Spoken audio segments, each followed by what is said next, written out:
Just under 6 months ago, the ATM team released Allthemods 10, which has quickly turned into one of the most popular mod packs of all time. Now the ATM team has followed that up by releasing the follow-on mod pack we've all been waiting for, and that's none other than a skyblock version called Allthemods 10 to the Sky. Thanks to the ATM team, I actually got early access to this pack so I can take you through my first 100 Minecraft days, where my goal will be to complete the endgame achievement of the pack, making the ATM Star.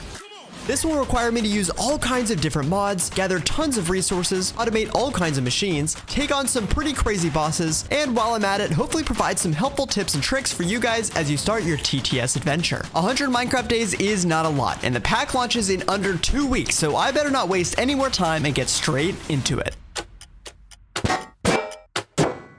I guess my day counter's broken? I think that's because we first need to select an island. When you first load your ATM 10 TTS world, you'll actually spawn to a hub. To actually get started, we'll need to make our way to an island. You can create an island by typing /skyblock GUI, which will bring up a nice menu. If you're playing on a server with other people and you want to join someone else's island, you'll see a list here of all the active teams available to join. Otherwise, you can create your own by clicking the Create New Team button at the bottom. Here you'll be met with an important decision: which island to start with. ATM offers a couple different options. Quickly looking through each of them, default, the classic skyblock island, which makes for a more authentic experience but with a slightly slower pace in the early game. Simple Life, a quaint island with a nice little house with a tower, a small greenhouse with some starter plants, and a river splitting the island down the middle with a cute bridge. While nice, there isn't a lot of open space right off the bat without either tearing down some buildings or building outwards, but still gives you lots of great starting resources. Witch's Cottage. This one has a slightly larger building in the middle with a little bit more open space, but slightly less details and slightly less starting resources. Important to note, however, that it is the only island with sugarcane right off the bat. Steve's Staycation. This island lets you live out your RV camper lifestyle with a cute little starter base and absolutely tons of open space, complemented by a cool river and waterfall coming from this slightly industrial looking pipe. There even is this awesome underground cavern that gives you even more space to build whatever crazy contraptions you may need throughout the pack. Sanguine Sanctuary. Last but not least, this one is highlighted by this absolutely insanely beautiful and detailed house in the middle. I'll let you guys explore this build on your own, but trust me, the level of detail is off the charts. Plus, the best part, it has some fried chicken. The rest of the island has a very similar layout to Steve's Staycation, with a decent amount of open space that leads down into that same cavernous area below, except this time with slightly more detail, including this pond with sea pickles and glowberries and dripstones scattered around the cave. Oh, and pig. After lots of back and forth, I decided to go with Sanguine Sanctuary, not just because it looks absolutely beautiful, but also because I think it has the best balance of looking nice while still giving lots of open space for building, as well as tons of great starter resources that can help give a little bit of a boost for the early game. Now that we have our island, I guess it is time to officially get the clock started. Like with any mod pack, let's first take a look at the quest book and claim some nice starter rewards to get things moving. I'll use this as another chance to mention again that I am recording this video before the pack is officially launched, so don't be surprised if the quest book looks a little different or has some other changes to the quest that you see while playing the release version. There is also an optional quest for a head start if you want to get some free items to fast track your progression. Specifically, the lava bucket and water can be super helpful. I, however, won't be taking that option. Now that we have a whole bunch of items from our quest claims, it's time to head outside. Even when we have an island as beautiful as this, the first thing you always do in Minecraft is punch tree. So we'll use our ultimate ability to cut down the entire tree all at once. Tree twerking is enabled so we can shift to grow trees quicker. To get our first cobblestone, the quest book tells us to right-click grass for a whole bunch of pebbles. After a couple seconds of pounding the ground, we can pick up our pebbles and craft them in a 2x2 to get our first cobblestone. Now, before we get any further, we will need some more logs and saplings, so I'll grow some more trees. I will, however, use my skyblock classic tip of placing a block 3 blocks in the air diagonal from the sapling to greatly increase the chance of getting some larger trees. Using vein mine, I can quickly cut down these larger trees for lots of wood and tons of saplings. Checking back into the quest book, we have lots of rewards to claim, and it gives us our next step to make a crook. So first, I'll make my first crafting table, a couple of chests, and a crook out of 4 sticks. Now when I go to try to grow another big tree, which doesn't quite work out, I can break the leaves with my crook to get our first silkworm. Unfortunately, my crook breaks pretty much immediately while breaking the second tree, but at least we do get a second silkworm, which I can use to right-click onto leaves to start infesting the leaves for some string. While waiting for that to happen, let's work on some inventory management. One helpful tip is that you can compress pebbles directly in your inventory by hitting Shift K on each stack of pebbles. Now I can dump all of my items into these chests and leave the books in their most useful place. At this point, our tree has turned old and gray, so I'll make another crook which we'll use to break the white leaves and get a whole lot of string. So much so that I had to make a third crook. These things really don't have a whole lot of durability. I figured now was a good time to use that cobblestone from earlier to go ahead and make some tools. Or maybe not tools plural, but a single tool. A paxel, which combines the functionality of a pickaxe, axe, and shovel all into one convenient tool. However, we have one more important tool to make, and that's a hammer. With the sun starting to set, it was time to pound the ground for some more cobblestone. The hard labor paid off with 24 pieces of cobblestone, which I placed on the ground and broke with my new hammer. This gives gravel. At this point, we've made a whole lot of progress in the quest book and have some great rewards to claim. My goal for the day is to get an iron ingot, so to do that, we'll have to make the skyblock classic a sieve, using some wooden ingredients as well as a mesh with our string. By placing the mesh into the sieve, we can now right-click gravel in the sieve to start sifting for some resources. With it very quickly starting to get dark, I had to sieve lots of gravel very quickly, hoping to get the 4 iron chunks required to make a single ingot. So why not speed this process up by making 3 more sieves, which when placed adjacent allows to sieve 4 gravel at a time. After using up all my gravel, I got lucky enough with at least 4 iron chunks that I can craft into a single iron ore, which then I break down into raw iron, which needs to be smelted. Unfortunately, I only have 6 cobblestones, so that means more pounding the ground. Once I have 8 cobblestone, I can craft my first furnace, which allows me to smelt my very first iron ingot. Quite a full first day of work, but we ended off with some shiny new hardware. Now, time to rest. To start day 2, this menacing clock is a constant reminder that our time is ticking. So I decided to keep the pace up and set another daily goal, this time being to make some lava. Luckily, thanks to my huge progress yesterday, we have tons of quest rewards to claim, which gives me tons of awesome things including iron, osmium, and even a parrot spawn egg. After doing a lot more dirt pounding and some gravel sieving, I crafted my next important tool, some flint shears, which allows me to shear leaves from the trees that I grow. While we have water already on our island, you can always make more using an oak crucible and some leaves. More importantly though, by making a wooden barrel, we can use those leaves to make dirt blocks. Using some of the iron from the quest reward earlier, I made a bucket, which I was able to take water from the pool downstairs to put in the barrel and combine with dust to make some clay blocks. The goal for the day to make lava will require me to make a crucible to melt down cobblestone, but to do that requires porcelain clay. We now have the clay piece, but we still need bone meal, which we could get from making a mob farm, but also can get from sieving dust. After sieving dust for the rest of the day, I finally got the 7 bone meal I needed, which was used to craft porcelain clay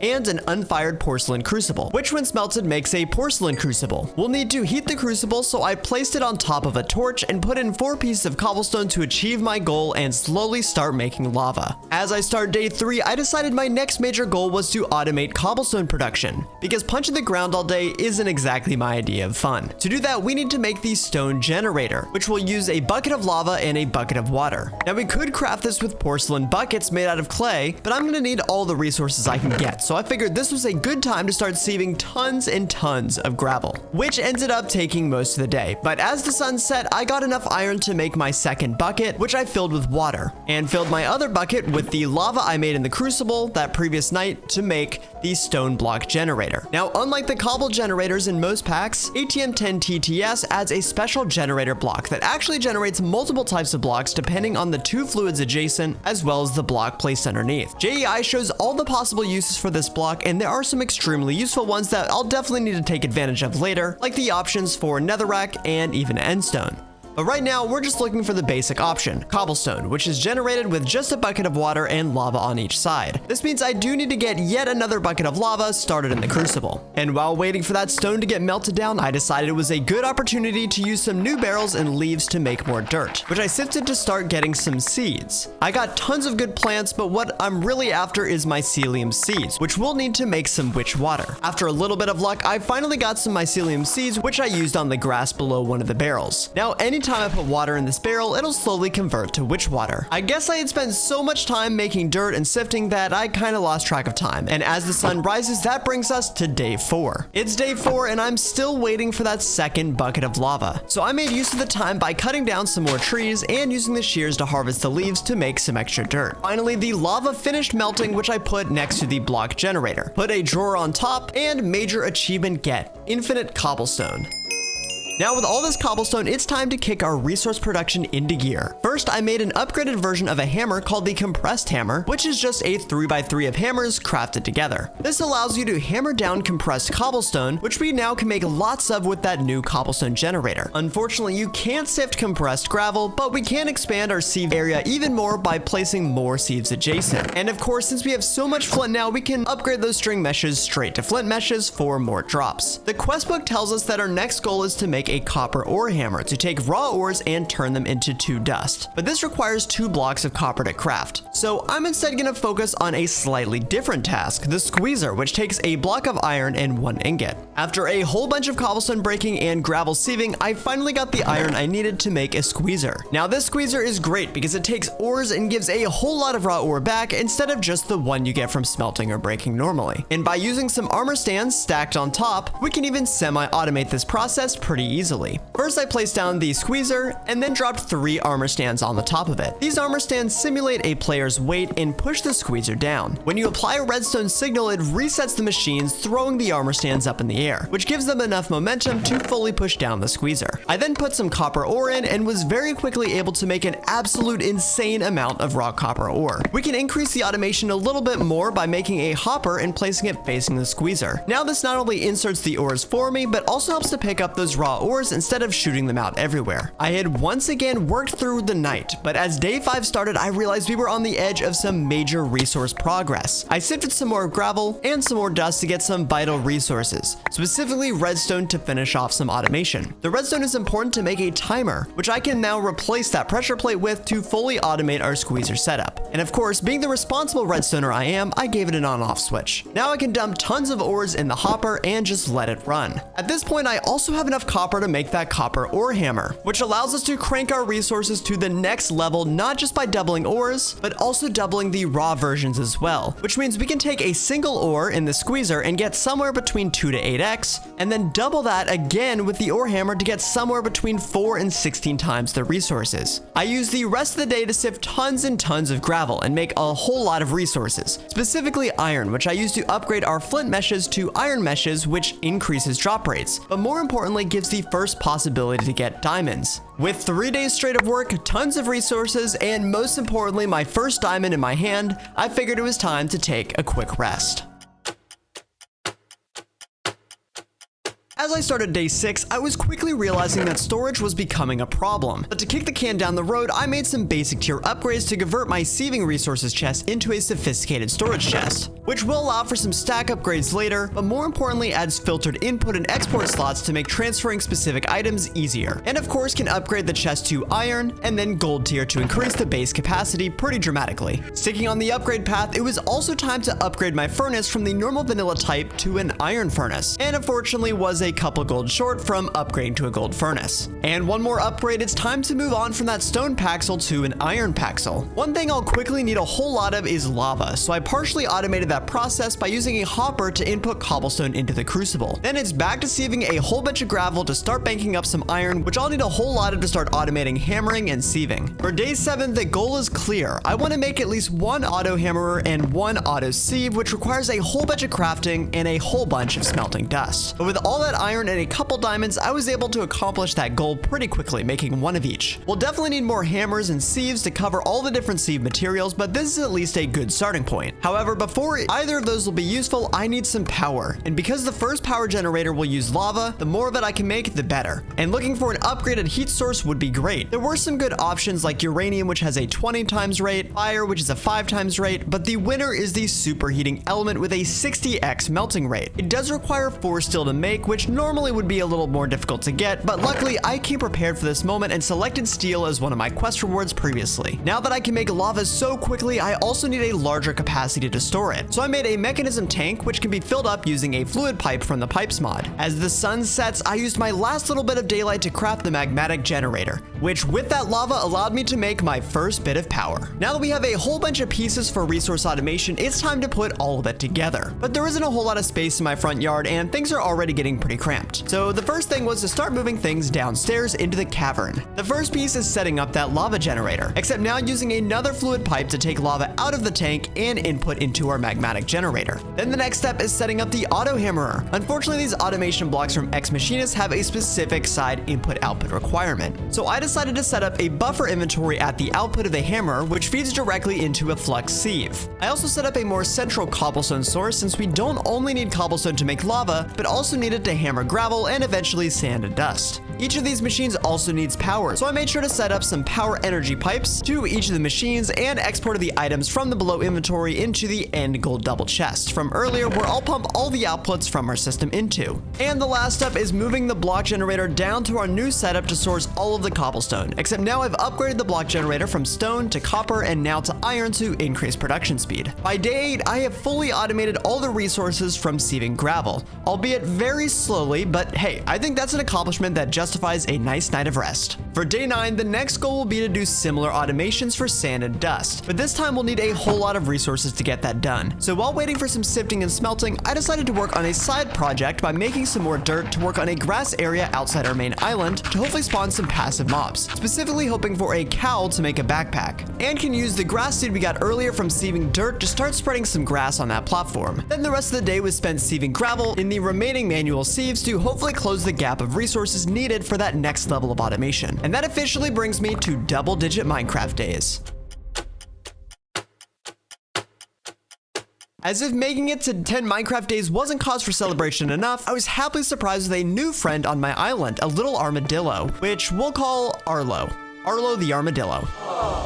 Additionally, I waited long enough that most of my iron had finished smelting, allowing me to make 2 more hammers and another sieve. We'll use this to make an automatic dust setup since I think that's the second most important resource pool for the early game, specifically looking for that redstone and bone meal. I went through a couple different design flows in my head on how I wanted to lay things out, and I definitely made things more difficult by trying to have a buffer inventory between the hammers and sieves, which I may change later. But I got it working, and with an upgraded diamond mesh, we now have added to our list of resources that have been fully automated. It was at this point while recording that I actually started a second playthrough of this pack on my Twitch channel and got a new update for the pack with a whole bunch of fixes and changes, which I guess is a good opportunity for a quick shameless plug. Hey, Future Reese here. Hopefully you've been enjoying this video so far. If so, I would really appreciate it if you would subscribe to my channel. In fact, based on my channel statistics, only 3% of the people watching this are subscribed. So come on, help me out a little bit and let's see if we can achieve my goal of 10,000 subscribers by the end of the year. Additionally, if you want to follow along with my full, slower pace and more chill playthrough of this pack, then you should definitely come join my live streams on Twitch, or check out my VOD channel where those streams get uploaded the next day. Now armed with the knowledge of a second playthrough, day 11 was a day full of making some changes. First, now that I learned that you can actually change the output sides of the flux hammers and sieves using a hammer from the same mod, I went ahead and streamlined the machine setup, making it a lot cleaner, with all the machines feeding directly into each other in a line, ending by outputting the items into specific barrels, which export into 1 mega gold chest at the end. One key item that I need a whole lot of is ender pearls, but mob drops in general would be pretty great. So I started work on a new project, a mob farm. Very soon we'll want to switch this over to Apotheosis mob spawners since those are absolutely crazy, but a simple little vanilla mob farm can help us get to that point a little bit quicker. I'm using my classic vanilla design, going up about 20 blocks and making 4 quadrants of 8x8, separated by channels that are 2 blocks deep.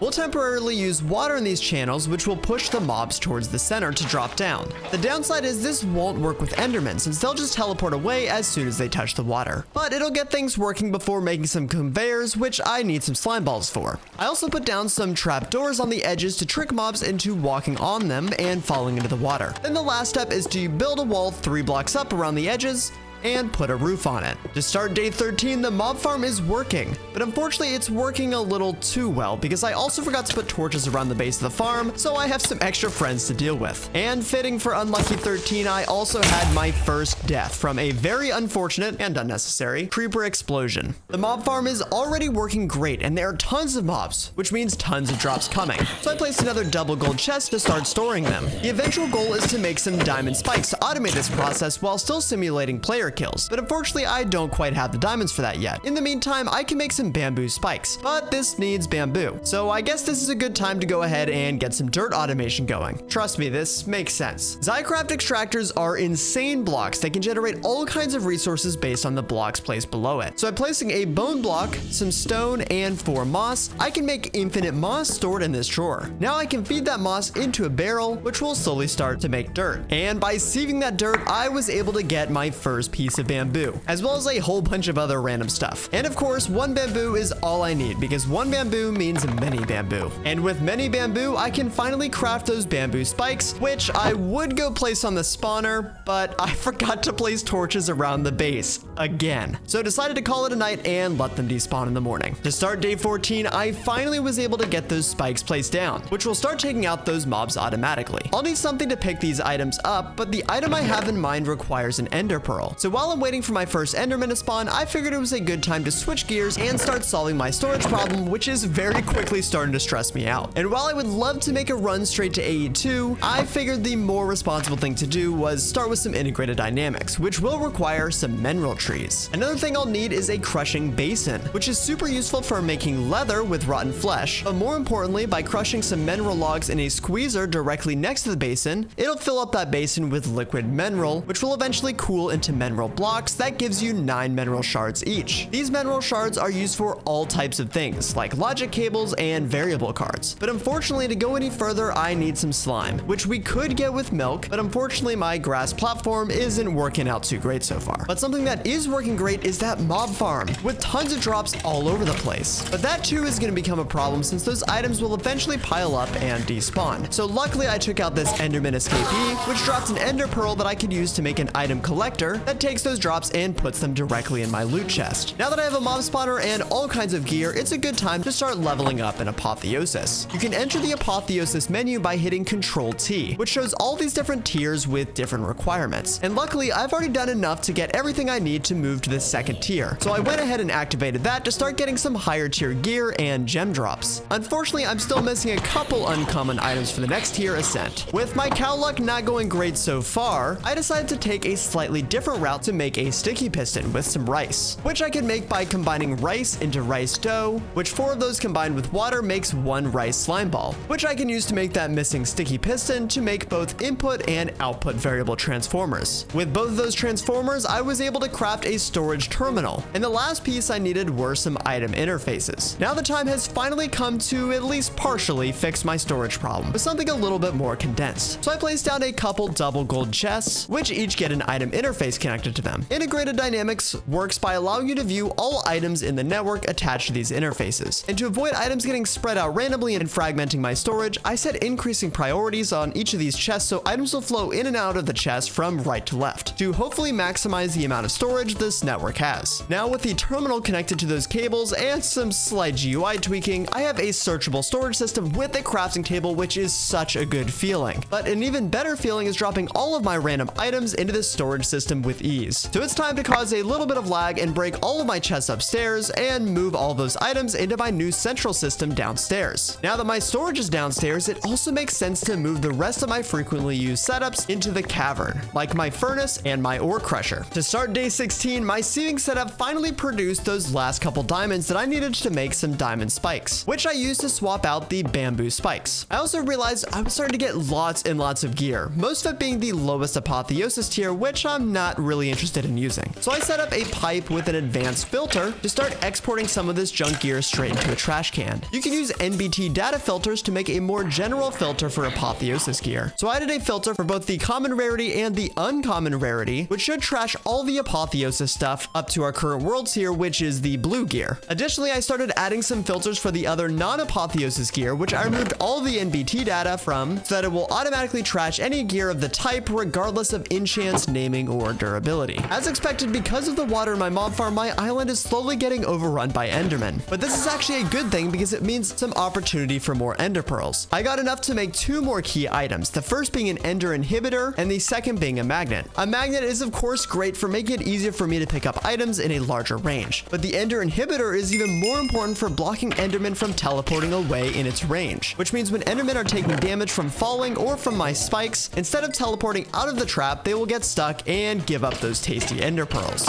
As the sun starts to rise on day 17, I finally got some passive mobs to spawn, most importantly being a cow friend. I moved the cow over to that grass area that I made earlier and boxed it in using some fences. Now using a mechanism tank in bucket mode, I was able to collect a whole bunch of milk, which when combined with water in a barrel makes a whole block of slime. So now with tons of milk, I have tons of slime. And I have something in mind for that slime, and that's to make a whole bunch of conveyors, which I'll eventually use for my crazy apotheosis spawner farms, but in the meantime, we can also use for upgrading my current mob farm. The goal is to make 3 sets of 24 conveyors, which I'll use to replace the water streams I currently have. But this means I not only have to pillar up to the top of the mob farm, but also break through the top and take out some mobs and try not to die in the process, which surprisingly ended up not being too bad. So I replaced all the water with conveyors, moving the mobs towards the center a little quicker, but more importantly doesn't trigger the enderman teleporting away and onto our island as soon as they touch the water. My next goal is to start getting some Geores, which I'll need a foundry, definitely not a tinker smeltery, to do. Foundries are multi-block structures made from a couple different types of blocks, but the key ingredient is fire brick. Now that I mostly have a good source of power, I decided to go ahead and upgrade a gold furnace to factory mode, which now uses power instead of fuel to operate, but most importantly can smelt up to 4 items at a time. With tons of fire brick, I can now craft all the main building blocks, starting with a drain, a foundry tap, a casting table, a casting basin,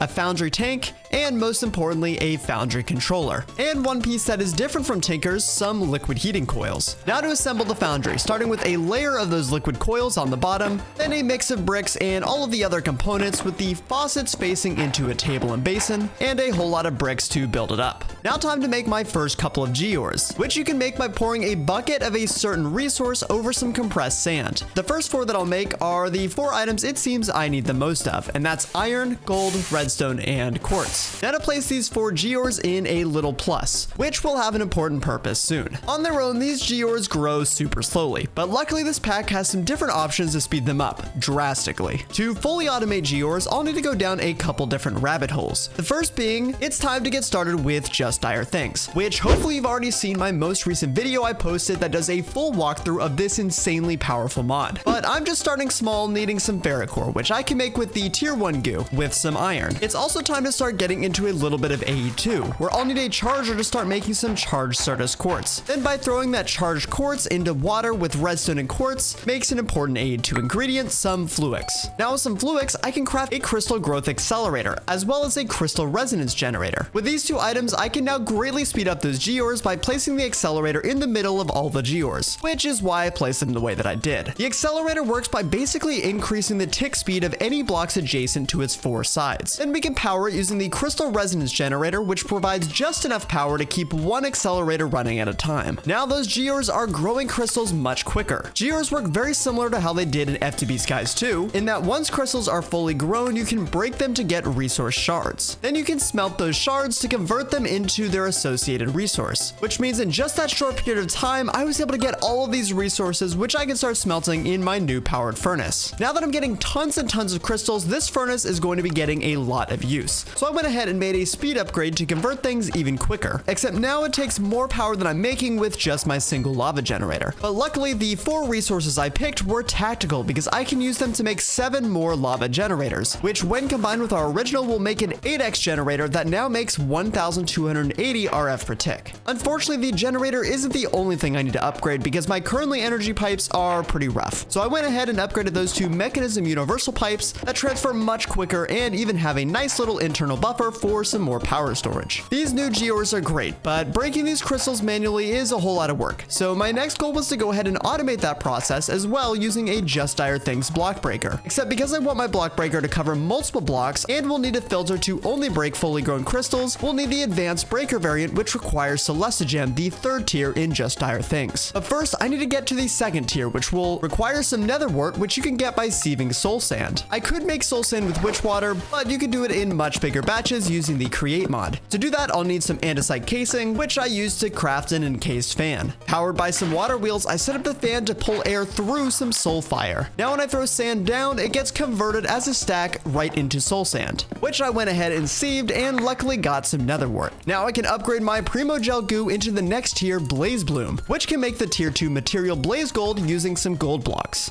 With this Blaze Gold, I can make another item called the Experience Holder, which I place down by my mob farm and configure the range to start picking up the XP that's dropped by the mobs, and stores it inside the holder with a basically infinite buffer. While tier 1 and 2 were pretty easy, tier 3 will be a bit more of a challenge because it needs more ender pearls and endstone, but the most difficult part being 2 Dragon's Breath, which means it's time to take a trip to the end. There are a couple ways to get to the end in a skyblock, but the easiest way is by making an end cake. Luckily, I can make some endstone using glowstone on lava, and using some eggs from our slowly growing mob area, I made the cake, filling up a slice using an Eye of Ender, crafted some bottles, and even though I just have some low-level iron armor, it was time to take on the Ender Dragon. Day 20 is a pretty big milestone, and what better way to celebrate than by taking on the final boss of vanilla. An added bonus of going to the end is that there are tons of endermen which I can quickly farm for some extra ender pearls, but the goal is just to get some Dragon's Breath. So I waited for the dragon to shoot an attack, picked up some Dragon's Breath, and then used Slash Home to get out of there. I'll take down the dragon some other time. With the Dragon Breath secured, I upgraded that Blaze Bloom Goo to the tier 3 Void Shimmer, which now allows me to convert diamond blocks into Celestigem. And for Celestigem is all I need to upgrade that block breaker to the advanced version. Now I can use this to break the crystals as is, but I'm gonna use some Just Dire Things upgrades to make this setup even better. So first I'll make a Celestigem pickaxe, which I'll eventually use in the block breaker. But I also want to make 2 upgrades, the first being an auto smelter upgrade, which will automatically smelt any items it breaks, meaning instead of getting crystal shards, I'll get the resources directly. For that upgrade, I need some blaze rods, which luckily I can make in the foundry by melting blaze powder and casting it into a rod cast. The second upgrade is Drop's Teleporter, which will insert any broken items into a linked inventory. So I'll link the pickaxe to this chest and put the pickaxe in the breaker. I configured the breaker to work in an area that surrounded all of the Geores, and also set filters so that the breaker would only break fully grown crystals that drop the 4 items I'm farming with the smelting upgrade. The breaker and pickaxe do require power to function, so while I could run a power cable, this seems like a good time to get into the Flex mod that can transfer power wirelessly. To do this, I need some Flux, which you can get by putting down a bunch of redstone on a compressed obsidian and right-clicking another block of obsidian on top. With that Flux, I went ahead and crafted a Flux controller as well as a Flux point and Flux plug. The Flux controller I'll use to create a network and also enable wireless charging. And the Flux plug is used to input power into the network, so I attach that to my lava generator, and the Flux point is used to export power from the network, so I attach that to my block breaker. And off it goes, making tons and tons of resources. To start day 21, I received a huge new pack update, which had tons of bug fixes, some mod updates, but most importantly, the recipe for the ATM Star, which is a huge 9x9 crafting recipe that needs all kinds of blocks, but probably most surprisingly some singularities of all kinds of different resources, each requiring 10,000 of that specific resource. Now that I officially have my end goal in sight, it was time to really start kicking my game into high gear, because I have a feeling it's going to be close if we can craft this bad boy in 100 Minecraft days. To start my day, it was time to fix this sad passive mob farm with the Gateway of the Emerald Grove, which has 4 waves of mobs, but if you defeat them, you get 6 of each passive mob, which would have been a lot helpful earlier, especially since this gate only takes an Eye of Ender and 8 flowers to craft. After a high-stakes battle with a bunch of mobs that definitely didn't result in another death, and I definitely didn't end up just cheesing a little bit with my fenced-off area, I finally beat the gate and got tons of great rewards and even more new friends. Unfortunately, one of these friends spawned outside the gates, so back in the cavern, that Geore is putting in tons and tons of work. So my next goal is to expand this setup and make at least one of all of the other important Geores that this pack adds, which is a lot. So the rest of the afternoon was melting resources down in the foundry and pouring them over some compressed sand to make a whole bunch of Geores. But one of the last and more important Geores, I guess, isn't actually a Geore and actually has a slightly different way to craft. And that is in an Ender Crafter, which definitely isn't a QED. So for this one, I grabbed some more Ender Pearls and crafted an Ender Crafter crafter, and some ender alternators. This crafting table is special because it needs alternators to activate the craft. The more alternators you have, the faster it crafts, but for now, 2 alternators is good enough. After a little bit of patience, I now have a flawless budding Certus quartz, which is very important to start getting into AE2. Then I started placing down the Geores in a slightly different plus layout, this time embedded in the ground. This may not make a whole lot of sense now, but trust me, once I finish this resource setup, it's gonna be insane. My goal is to condense as many Geores together as possible, leaving a space in the middle for each to be adjacent to an accelerator. To move these Geores I already placed, you can use mechanism cardboard boxes, which are made with sawdust. There are tons of types of sawdust in the pack, but the easiest version is using a productive trees sawmill to make it directly with logs. I made it 20 days, but it's officially time to get into AE2, and not just for storage, but also to make that final piece to get this insane resource generator working. So to do that, I'll need some silicon, which you can make super easily in this pack by making quartz blend with some Certus, coal, and sand, making 6 per craft, and then smelting the blend for an additional 4 silicon for each, which means basically 24 silicon per Certus dust, which is crazy efficient. Next, I made an inscriber and each of the 4 different types of presses. Normally, of course, you'd have to find these in meteors around the world, but because this is a skyblock, you can craft them with iron plates, skystone dust, and the associated material. Charged Certus is pretty slow to make, but by making a reaction chamber, we can greatly speed this up, making a whole stack at a time using just a bucket of water and a whole lot of power. But the reaction chamber also lets you make 2 times the amount of fluix, turning just 16 charged Certus, redstone, and quartz into a full stack of fluix. With one of these processors, I made an entropy manipulator, which is important because I can use it to freeze water and make ice, which actually is a lot harder to get in a skyblock than you might think. While I have an ice block, I need a way to get it in my inventory so I can use it for a very important piece of progression coming up soon. And the best way to do that is with Silk Touch. I could chance it with some normal vanilla enchanting, but come on, this is modded. Using a mechanism enchanter, I can craft a Silk Touch book using just a slime ball and some lapis. But to make that enchanter, I need some dark steel, which is probably easiest made with Oritech alloying in a foundry. Luckily, crafting the foundry is pretty easy to do. Hopefully by this point, you've already seen my Oritech video, so you know that most Oritech machines also need machine cores, and assembled the foundry by my machine area. Now just by combining some obsidian and steel, I can make my 4 dark steel. To craft the enchanter, I do need a book and quill, which needs a feather, so sorry chicken.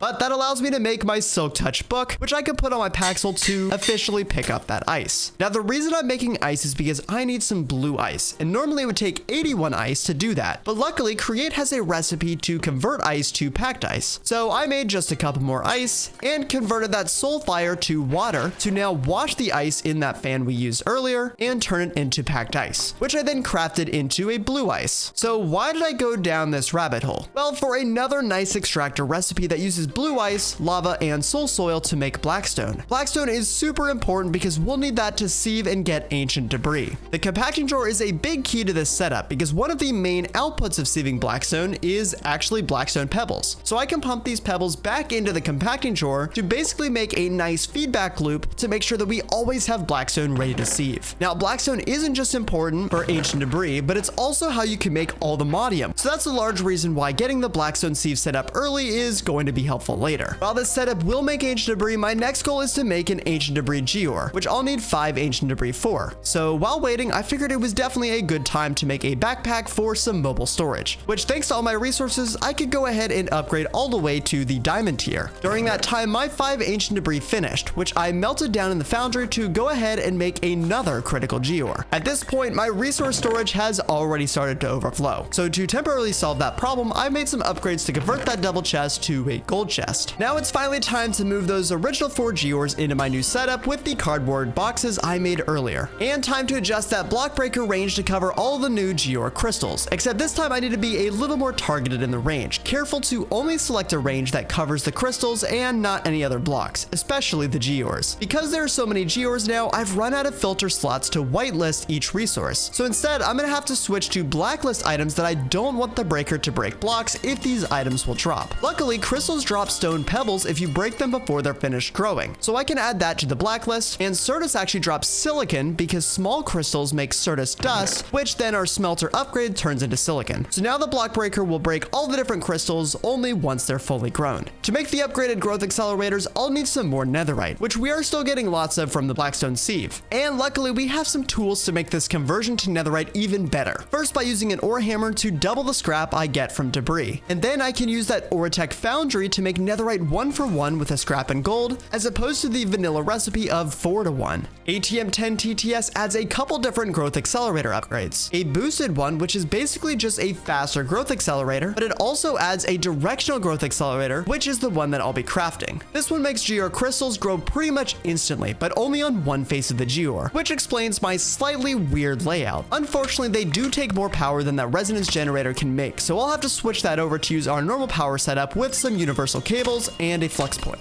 And, yeah, it's a little fast. And let the symphony of crystal breaking commence, already making just an absolute ton of all kinds of resources. And the best thing is, I can still upgrade this even further with some more pickaxe upgrades coming later.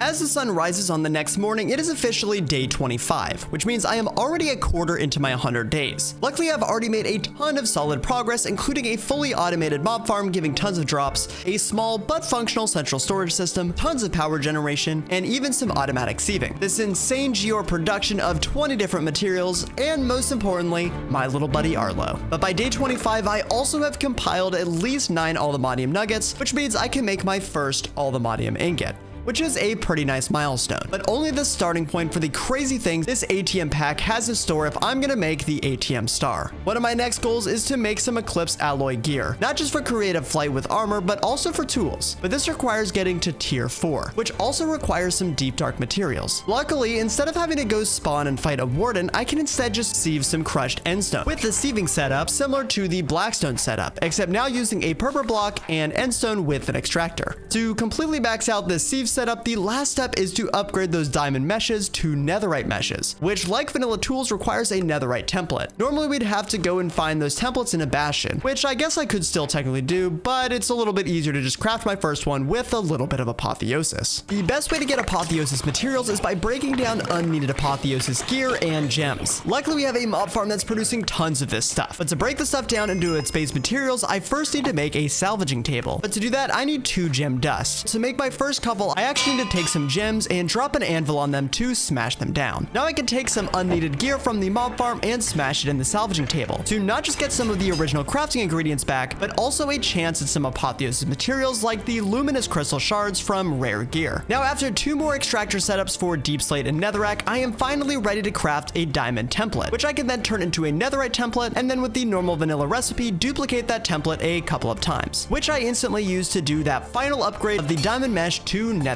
Now replacing all of the meshes in my seed setup, I now have enabled the full loot pool of different items that I can get. Most importantly, that makes it possible to start getting some deep dark items from endstone, like skulk and echo shards. I'm a little bit impatient, so this seems like a good time to go ahead and make some more upgrades for my sieves to make things move a little bit quicker. And I can temporarily make things move even faster by making a time in a bottle, which stores real time that can be used to temporarily tick accelerate blocks, so best to get that time accumulated. To make the final tier 4 just dire things goo, I'll need the skulk and echo shards from Sieving, but also 2 shriekers, which unfortunately have an extremely low drop chance. Finally, I got the 2 shriekers I needed to go ahead and turn that void shimmer goo into the final shadow pulse goo. Now with this final tier, I can convert netherite blocks into Eclipse alloy. I want to use this Eclipse alloy to make a bunch of gear, and while I could directly craft the tools with this alloy, it is still pretty expensive, so I can save some resources by instead crafting the gear I want out of Celestigem, and then using an Eclipse alloy upgrade template to convert the tool with just a single ingot of Eclipse alloy. Of course, you do have to have some ingots to make the first template, and even more to duplicate them, but still, after a couple tools, this definitely becomes worth it, especially for a Paxel, which is 3 tools in one that normally would have to craft separately. Eclipse armor and tools are definitely some nice upgrades from what I had previously, but the power of these are in the upgrades that you can apply. What I'm specifically eyeing is a creative flight upgrade that unfortunately requires some phantom membrane, which I'll either need to wait for some phantoms or take a trip to the end. If I'm going to start exploring exploring different dimensions, it's probably time to get some wireless storage access set up. And while I could do this easily with integrated dynamics, this also seems like a good time to go ahead and switch over to AE2 so I can get some automation going. Which means first crafting an ME controller,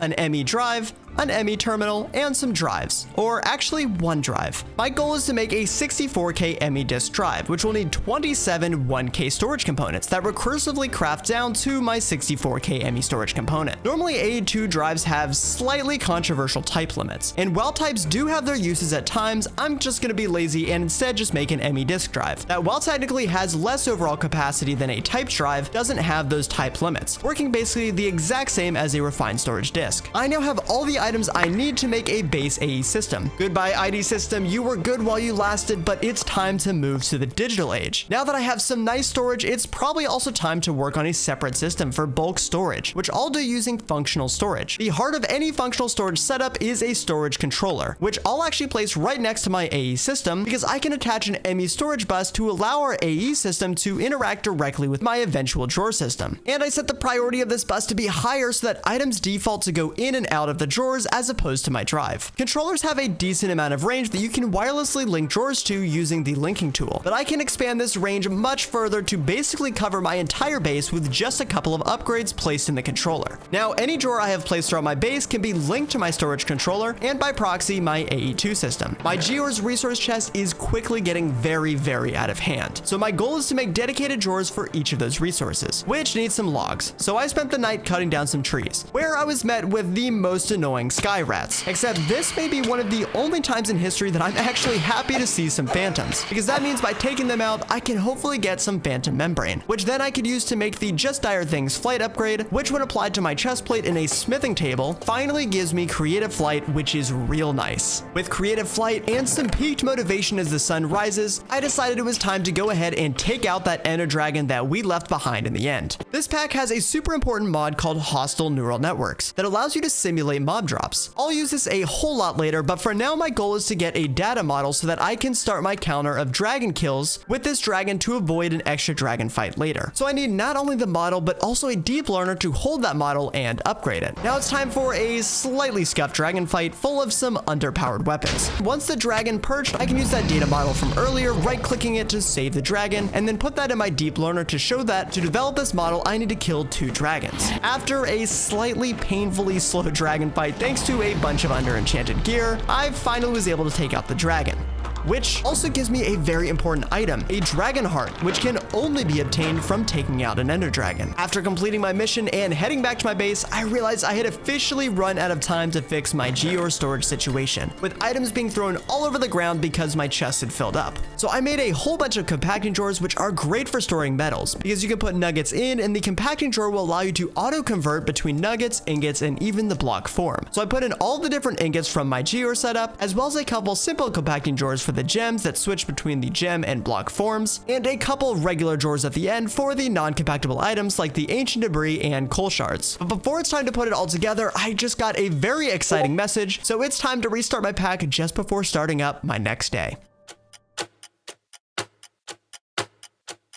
To start day 30, all the mods 10 to the skies has officially been released, so I'm now on the 1.0 version of the pack. But even this release still isn't where I'm going to end this playthrough on, because I'm waiting on one more release that will add even more new features and, most importantly, some quests for the endgame content. Okay, enough stalling, time to solve this storage monstrosity. I placed down a controller access point linked to my network and rebound the pickaxe to use this controller access point as its inventory to drop items as opposed to the chest. And the last step is to break the chest and drop a million items on the ground and start to put them in the drawers. Except I somehow still again managed to underestimate how many items I have and instantly filled up my drawers. So I had to temporarily put the rest of the items into my AE2 system so I could craft some upgrades to greatly increase the drawer storage capacity. Next is time to work on some wireless access, which I'll do with a quantum link chamber. This setup takes a little bit more upfront work to set up than wireless boosters, but it'll last me all the way through to the end of the game, so it's worth the effort. After a whole lot of crafting, finishing, I made my 12 quantum rings and my 2 quantum link chambers. Some of those I'll use to make a quantum link card, and then the remaining will make a quantum link chamber with 8 rings surrounding a chamber. The goal is going to be to link this chamber with my eventual wireless access terminal. To do so, I'll need a Singularity, which normally would need 256,000 items, which it is a lot. So instead, I'm going to use an alternate recipe, only using a stack of matter balls and some lava. To make it even easier, I'll make 2 special drives called the Infinity Water and Infinity Cobblestone that, when put in my ME drive, will make my AE system believe it has infinite cobblestone and water available at all times. Now I can export infinite amounts of water into this matter condenser with a 1K component to make matter balls pretty quickly. Eventually I'll make an even faster setup later, but for now a stack is all I need. So while waiting, I crafted an ender chest, which I can connect to my AE system with an import bus. So now anything I put in an ender chest with all white channels will automatically be input straight into my AE2 system, which is super helpful for machine automation. My stack of matter balls had finally finished, which means I can combine them in a reaction chamber with lava to make my first Singularity. Now time to blow it up. Yes, actually. With some little baby TNT, I blew up my Singularity with an ender pearl to make 2 quantum entangled Singularities. One will go in my quantum link chamber, and the other will go in my eventual terminal. Speaking of which, it's probably time to go ahead and make a wireless terminal. So I converted my crafting terminal into a wireless crafting terminal, but I can now give it that quantum link card, opening up a slot for my other entangled Singularity, which gives me full access to my AE2 network remotely from anywhere in the world. To start day 32, it's time to change gears a little bit and work on a new mod, and that's industrial foregoing. One of the key ingredients for industrial foregoing is plastic, which is made from latex. So to get ahead of the process, I set up a quick latex generator using 4 fluid extractors facing into a log that is being placed by a simple block breaker. And I'm using acacia because it gives more latex per tick than other logs. And the last step is to export that latex into a fluid drawer. Then by making a second machine, the latex processing unit, I took my first bucket of latex to combine with water to make dry rubber, which is smelted to make some plastic.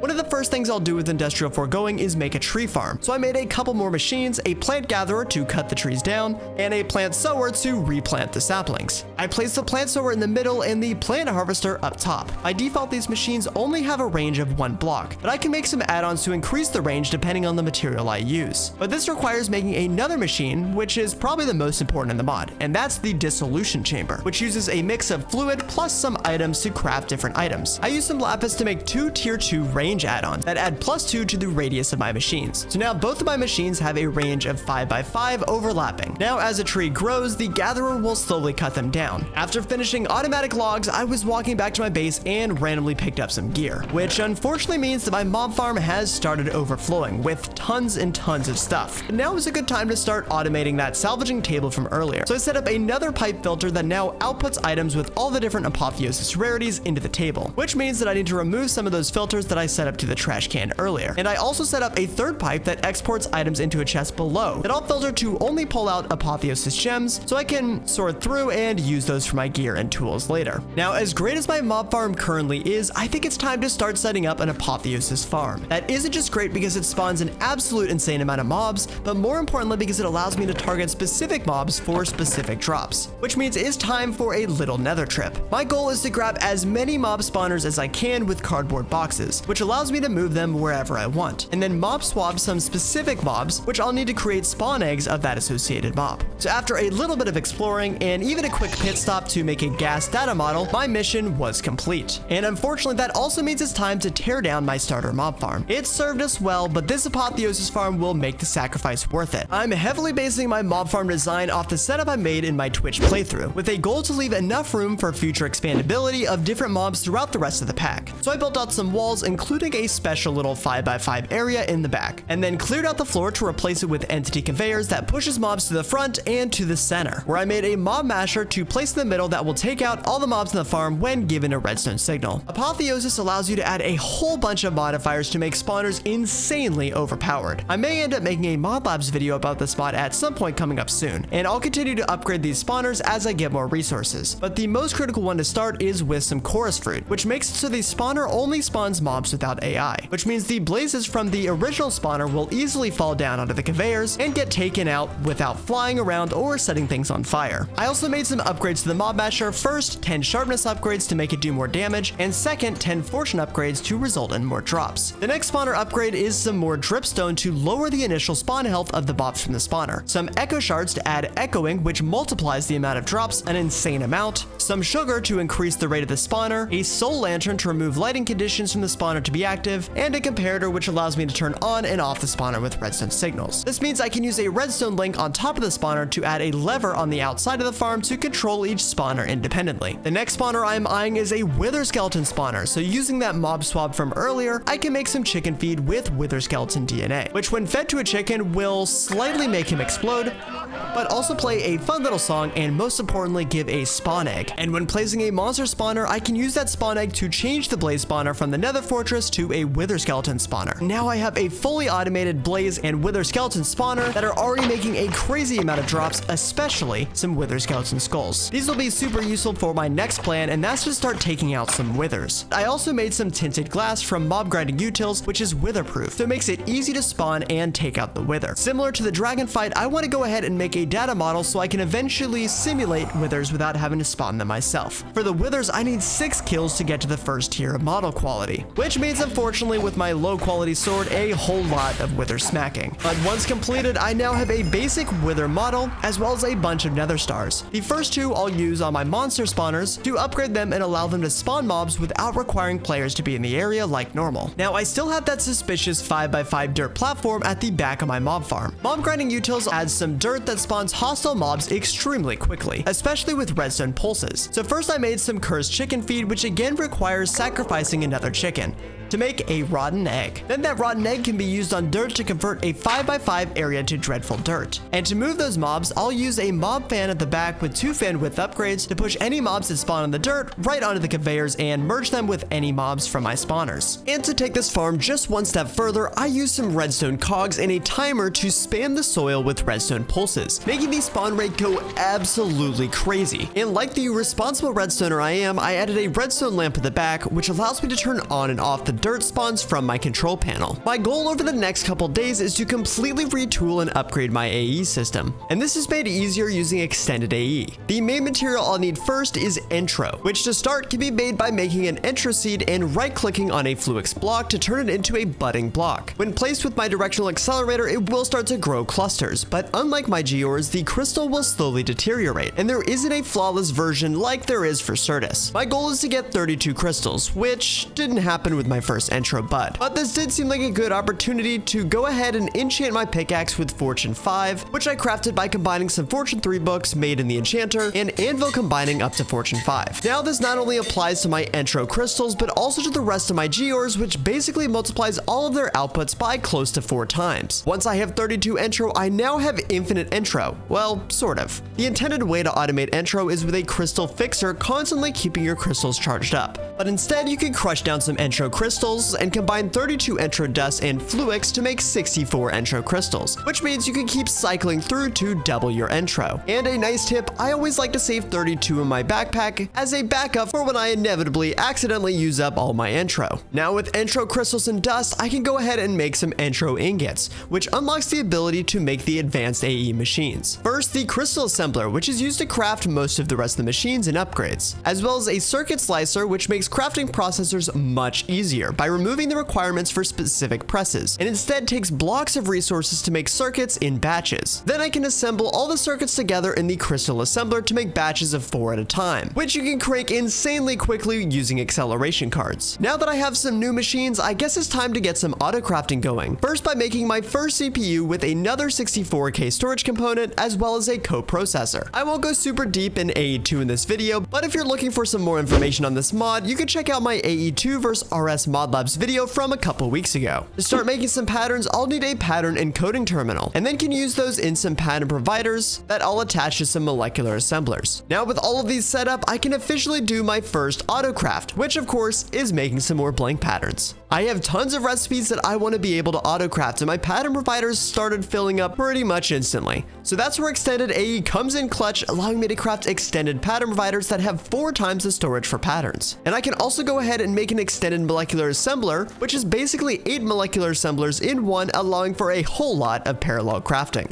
Using inscribers to crush things is pretty annoying, especially now that I need so much fluix and entro dust. So this seems like a good opportunity to get into some mechanism, which of course always starts with a metallurgic infuser to make those first infused alloy and control circuits. This allows me to make my enrichment chamber for more efficient infusing, and a crusher, which doesn't look much faster than the inscriber, but by using some tier installers, I can allow for more operations in parallel. And eventually, with the max tier and some speed upgrades, this thing will be flying. Now that I have so many machines, it's also time to start setting up some AE automation with some machine recipes. Unfortunately, my area is getting a little cramped, so I moved 8 of my most used machines over to a new area, ran a slightly ugly cable that I'll get cleaned up later, surely, and placed a pattern provider on each. Set each machine to input and export out of the face with the provider, and started making even more patterns. Most importantly, some patterns for each of the circuits and processors. And extra important to make one for extended pattern provider, since I have already started filling up some of those machine pattern inventories. To save myself a little pain of breaking and replacing, you can combine the upgraded provider with any ingot to make it into an upgrade kit that can be used in place, keeping your same configuration without spewing patterns everywhere. There are some machines that are a little special, and the mechanism infuser is one of them, since you have 2 different input inventories that require specific inputs in order for recipes to function correctly. You could do this with chests and pipes, but why do that when I could just use some advanced patterns, which not just requires me upgrading my extended pattern provider to the advanced version, but also a tool called the Advanced Pattern Encoder. This allows me to take a recipe with multiple inputs, like for this infused alloy, and change the block face that these items get input. So I set my infusing materials to go into the top of the machine, which I set for extra materials. And now I have some functioning crafting recipes working for those tricky mechanism items. The rest of the day was filled with a whole lot of pattern making and a bunch of machine upgrades. And I could make this a little bit easier by making another terminal called the Pattern Access Terminal, which I combine into my Universal Terminal, which allows me to access all those pattern providers attached to my network and add or remove patterns as needed wirelessly. Alright, things are starting to get a little crowded, so I decided it was time to reconfigure my system layout a little bit to make things a bit cleaner, including this cool little underground section for my ME controller, which I've now expanded to be just a little bit bigger. Some more space for another crafting unit, and some more molecular assemblers. I could go crazy and make a mega crafting crystal for efficient channel use, but I'm just going for speed, and using the extended variants makes this more than good enough to help me make it to the ATM Star. Also, a quick random tip, since I needed some obsidian for some crafting. To automate obsidian or any of the other block generator blocks that consume fluid, you could use flowing fluid to avoid having to replace the source block every time. With mechanism automated, it made it a whole lot easier to start making some higher tier alloys and circuits, which I didn't just use to automate machines all the way up to the ultimate tier, but also made some ultimate tier power cables.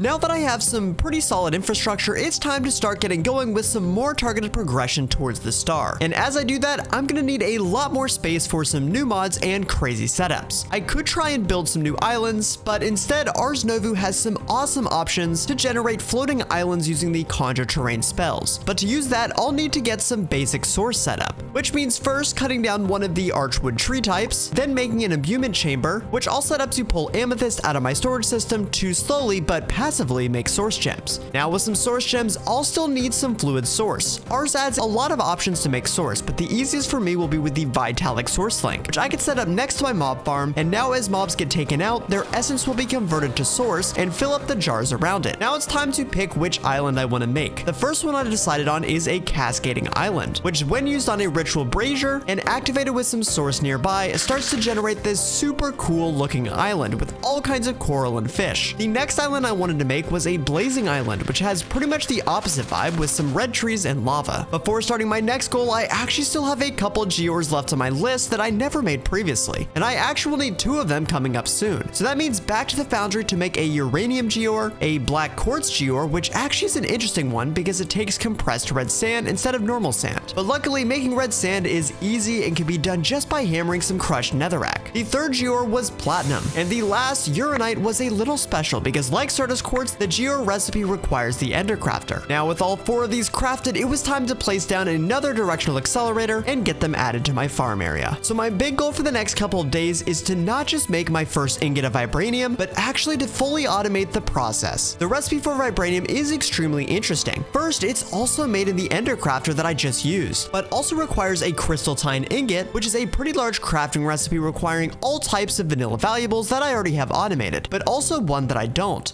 Some nether stars. Remember way back when I mentioned hostile neural networks? Well, here we go. Time to put it to use. Using a simulation chamber, I used that wither model from earlier to take simulation matrix and simulate the wither. If successful, it gives a wither prediction that in a loot fabricator can be slowly converted to a nether star. As the simulator runs more times, its success chance will slowly increase to become more efficient. Because I'm going to need a whole lot of nether stars, it makes sense to go ahead and make a large setup with tons of simulators. So I made 2 rows of simulators all connected with pipes to a couple drawers. On one side, I have a drawer for the prediction matrix, which needs to be input into each chamber. And on the other side, 2 drawers, one for the wither predictions and one for the failed generalized ender prediction. Then a pipe that takes the wither predictions and inputs them into a loot fabricator, which exports nether stars into a compacting drawer. Now with this many simulators, we're going to be using a lot of prediction matrix. So I made an ME requester, which I can tell it to automatically craft certain items based on the amount of my system. So I set the prediction matrix amount to stock at 128 and a batch size of 256. So now whenever my drawer falls below 128, the AE system will schedule a craft of 256 matrix with a crafting pattern that I made earlier and keep the drawer full. Now, unfortunately, each of these simulators needs its own wither model, which means I have some more withers to kill, so I made a whole bunch of data models. But unfortunately, each deep learner only has space for 4 models, which would mean I have to spawn an insane amount of withers, but instead I just made some more deep learners to do all 32 models in parallel. And of course, my mob farm has been going crazy, so I have more than enough wither skeleton skulls available to make this process easier. Now to the end, to spawn a wither and get all those data models set up. With all 8 deep learners filled up and ready to go, it was time to get swinging, which was still taking a long time even with my new sword. And luckily, before I got too far, I realized it was probably a good idea to go ahead and upgrade my sword to Allthemodium, and even add some more gems from Apotheosis to greatly increase the sharpness even more. Now taking out withers is much quicker, and I was quickly able to get all 32 of my models up to the basic tier. Now running these simulators takes a whole lot of power, and my lava generator, while great and all, is just not quite good enough. But I may have had a slightly ulterior motive by setting up this large of a nether star battery, and that was to start switching my power generation method over to nether star generators, which I'll set up to take nether stars from my drawer to make a pretty good amount of power with just a single generator. My goal is to get this thing to a 64x generator, but that's going to take some time for my simulation chambers to get the model quality to increase and start producing nether stars a little bit quicker. So while waiting for my nether star generation to pick up, it was a good time to start working on some extended crafting, specifically automation for crystal time. The first step is that I need to work my way through the 4 different tiers of crafting tables, which will use a whole lot of black iron that needs black dye. There are lots of ways to get black dye, but in the latest version of this pack, the ATM team added botany pots, so I figured this was a good spot to use one by automatically farming wither roses, which can be enriched into black dye. I first crafted a basic crafting table, which is the same size as a normal crafting table, then upgraded that to an advanced crafting table, which increases the size up to 5x5, then an elite crafting table with a size of 7x7, which is technically enough for crystal time, but I'm going all the way to the maxed out ultimate crafting table after a little bit of time in a bottle action, which has the entire 9x9 crafting table size. Now using this table, I was able to make a whole stack of crystalline ingots, but I don't like doing things manually, so I want to automate this process, and to do that I need to craft the automatic version of this table. The main difference is that the table now has spaces to store recipes, so I put in the crystalline recipe and saved and then activated the recipe in the top right of the GUI, then attached a pattern provider with a processing pattern including all the inputs. Now I can craft crystalline as needed, but to make this setup even better, I added crystalline to my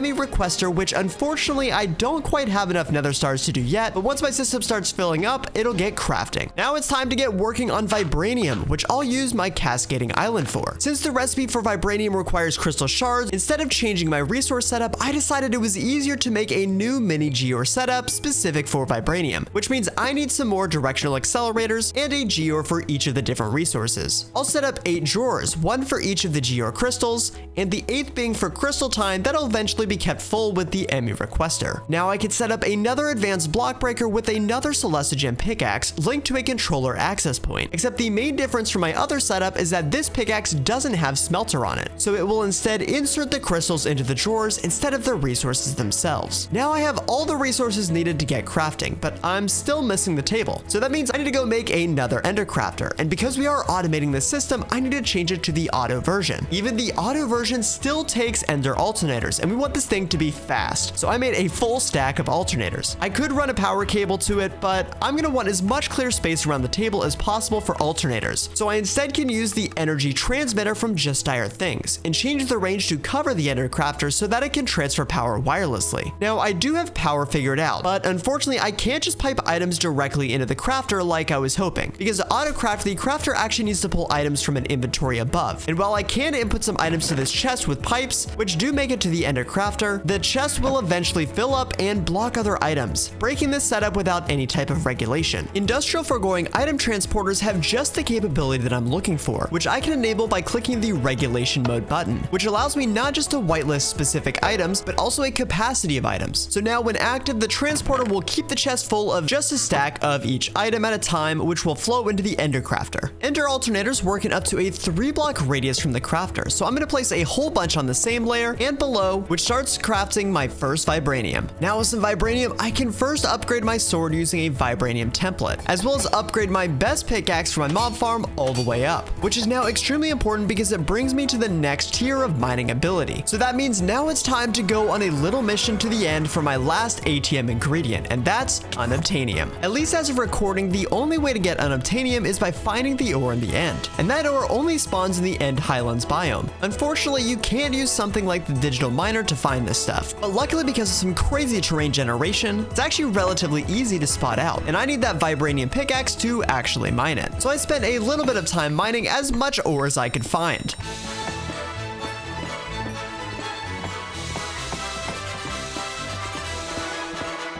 With my mining mission complete, I now had just under 2 stacks of Unobtainium, which should hopefully get me through the rest of the pack. Of course, I want to first start by doubling the ore with an ore hammer, and then smelt the resulting dust to make my first Unobtainium ingots. And that means time for one more upgrade to make some Unobtainium templates and use those to upgrade my tools to Unobtainium. My goal for day 48 was to get into some endgame Just Dire Things, and that means making some time crystals. I actually just covered this entire automation process in my Just Dire Things Mod Labs episode, so I won't explain the process here. But long story short, I need to make some new time crystal budding blocks and take them on a journey through each dimension, enabling them to grow crystals. Once grown, I have a pickaxe with drops teleporter put in a block breaker to start farming those crystals. And thanks to some growth accelerators, this farm wastes no time making tons and tons of crystals. The first reason I want to make these crystals is to make an instant break upgrade, which I can use on my pickaxe after upgrading it to Eclipse Alloy, that now makes my Geore resource setup just absolutely insane. But the second reason for time crystals was to make a time wand, which uses time fluid, and it's kind of like an infinite version of the time in a bottle that uses power and time fluid instead of real time to tick accelerate blocks. For my next day, I have another goal, and that's to automate some ether gas with industrial foregoing. First, I'll need some pink slime, which I can make by setting up a mob slaughter factory next to my mob farm, which takes out some of these spawn mobs and outputs pink slime and meat into this fluid drawer. That pink slime allows me to craft advanced machine frames, which unlocks the next tier of machines. For what I have in mind, I'll need a fluid laser base, some laser drills, and a stasis chamber. Ether gas requires laser drilling a wither, and I don't want to take any chances, so I made a compact machine, which is kind of like a nice little pocket dimension. In my compact machine, I set up another wither-proof box, except this time with a stasis chamber at the bottom to freeze the wither in place. And the fluid laser base goes up top with a couple laser drills facing the base. Now to spawn a wither, which you'll notice doesn't even fully spawn in, and that's because that stasis chamber is already putting in some hard work. And with a purple laser lens, I'm now making ether gas, which is being exported into this ender tank. Adding a couple efficiency, processing, and speed add-ons makes this process even quicker.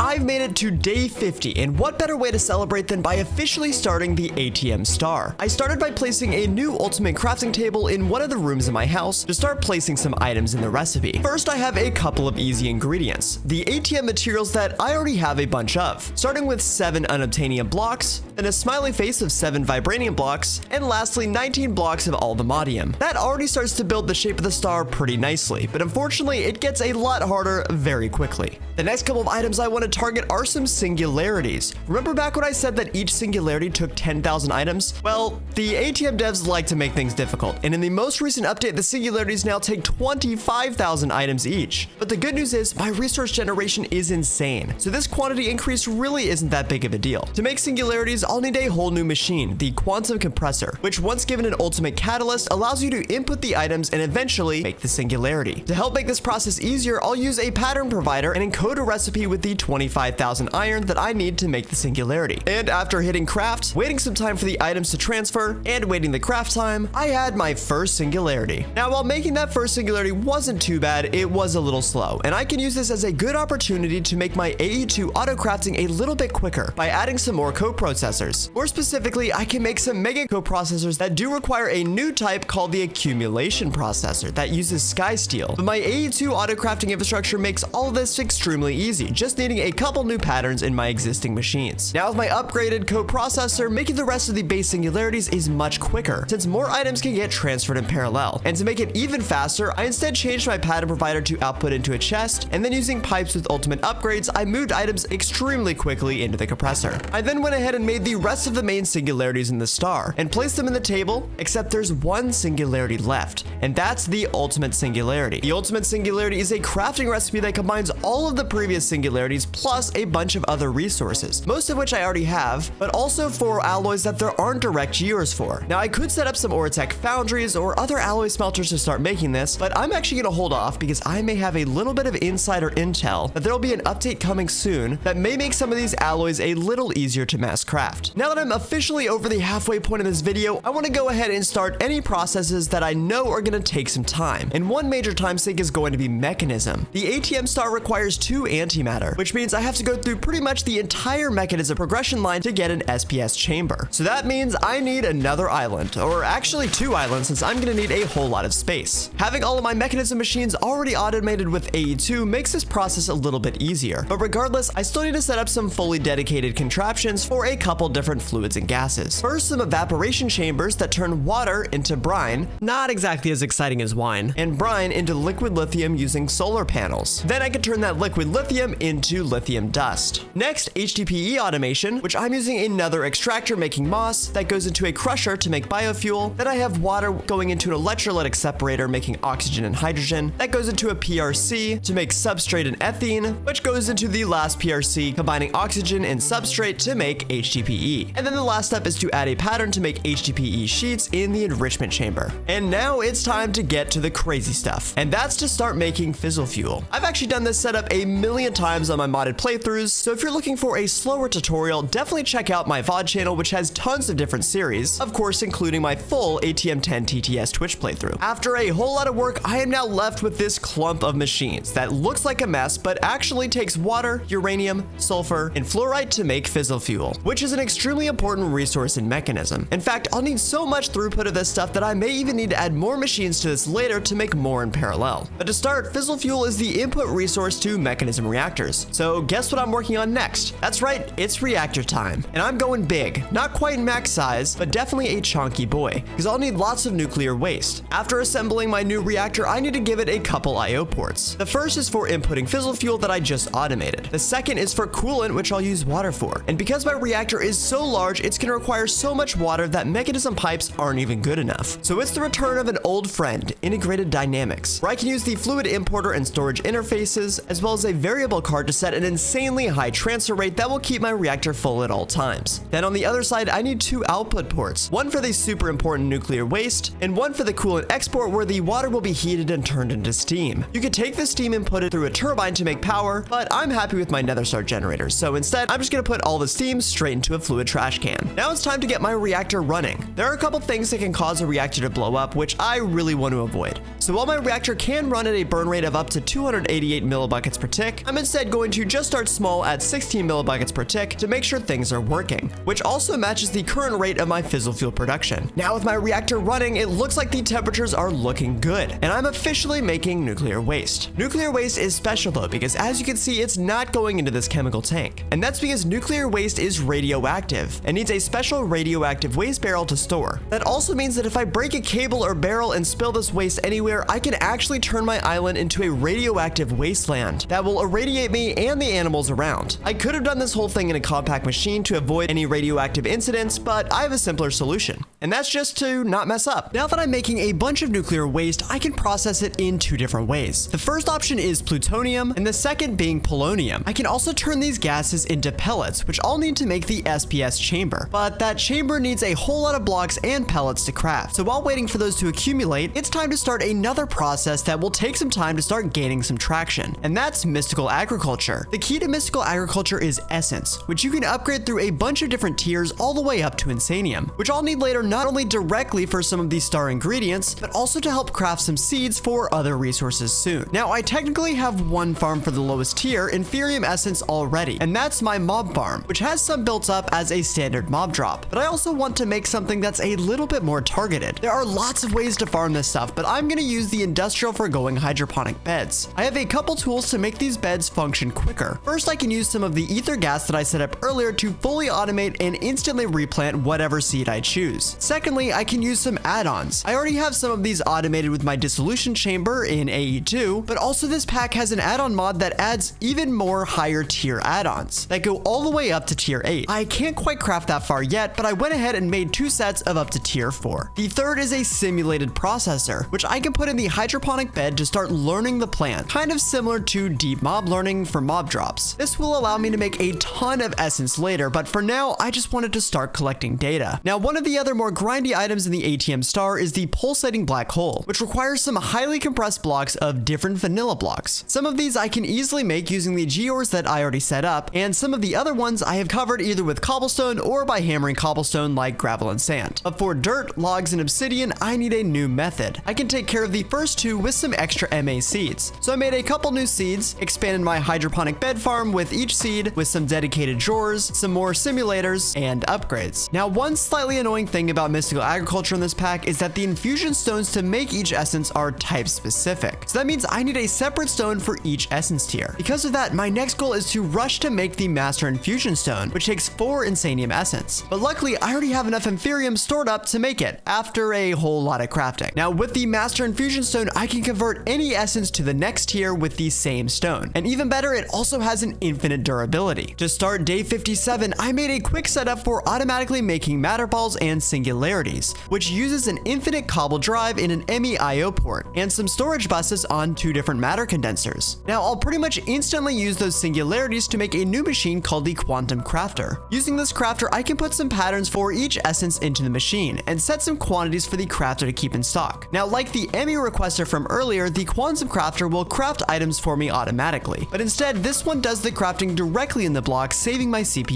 usage. So now the crafter will keep 128 of each essence in stock and craft the rest directly to insanium. Keeping with some AE2 automation, it's time to jump into a new mod, Power. To do this, I'll use an energizing orb to make each of the different material tiers, but AE2 makes this extremely easy after I first start by making a whole bunch of patterns, specifically for making each resource in its block form for a little bit of extra efficiency. And then I can use those patterns to slowly start working my way up the energizing rod tiers, which help to charge the item in the orb quicker and make the crafting process faster. Finally, I've made it to Nitro, which is the end game power resource. Next up, it's time to upgrade my armor. While my Just Higher Things gear is great, Quantum Armor from Advanced AE is probably one of the most well-rounded, powerful sets in all of modded Minecraft. But to craft it, I need yet another processor type, this time a quantum processor which uses quantum alloy. Again, my AE infrastructure is ready for the challenge. So after a whole bunch of pattern crafting, I now could put that new singularity generator to test and get some armor crafting. Now with a full set, I can link it to my AE system and watch the sunrise in style. I mean, look at this armor. It is just so cool looking. But the power of this armor isn't in the armor itself, but instead in the upgrades that you can give it, which there are tons of options. The first I'll make is the flight upgrade, which restores my creative flight ability. A feeding card, which I can set to automatically feed me using the Allthemodium carrots that my AE system can keep stocked in the network. I also made a walk and sprint speed card, and for the next couple of cards I have in mind, I'll need some totems of undying, which is easiest to get with some evokers. so I decided to quickly do some searching through the end for an Evoker Apotheosis boss, mining some more Prosperity Shards and Unobtainium ores along the way. Once I found an Evoker, I took a mob swab of it, and that means it's time to add another spawner to my mob farm to make an absolute ridiculous amount of totems extremely quickly. Now I can make my next couple of cards an HP buffer card, an attack speed card, a strength card, and a regeneration card. To start day 60, I'm starting up a new mod, and that's Draconic Evolution. The main thing I need to use this mod for is to make even more OP gear that I will need to use if I'm going to take down one of Minecraft's hardest bosses, the Chaos Guardian.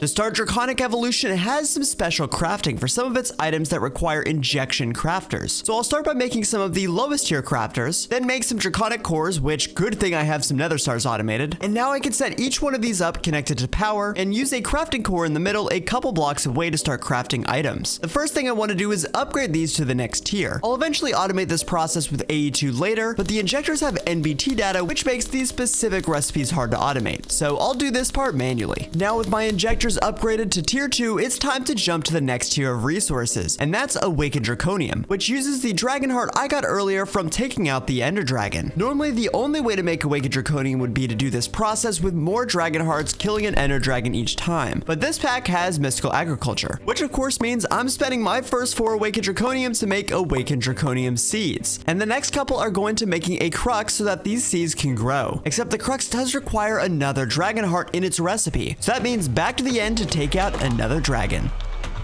With my second dragon heart, I can now add my new Awakened Draconium seed and crux to my hydroponic bed setup to get my Awakened Draconium generation flowing. And with a new source of Draconium, it's time to upgrade my injectors again to the Draconic tier. As much as I'd like to upgrade these injectors one more time, that would take Chaos Shards. And to get Chaos Shards, I need to take on the Chaos Guardian. While my Quantum Armor is great and all, it unfortunately is no match for the Chaos Dragon, which will shred through my armor in an instant. So I need to make a couple items from Draconic Evolution to give me a chance. And that's a Draconic Chestplate and a Draconic Bow, which both use the Draconic Injection Crafters. Now the Chestplate is cool because it can actually count as a bauble, so I can continue to wear my new Quantum Armor and use this new Draconic Chestplate on top. Also, the Draconic Gear has an extremely cool upgrade system where you can install different modules into the gear's grid, and the limit of upgrades is based on the size of each upgrade and how it fits on the grid. This means that there are a ton of different possibilities in the builds that you can make, but I'm just going to use a build that I worked out on my Twitch playthrough. Unfortunately, this does take a whole bunch of potions and another dragon fight, so I had to set up a slightly painful AE2 automation with an industrial foregoing brewer. But after a bunch of crafting work, I ended up with a chestplate that has a bunch of Draconic modules, including an energy core,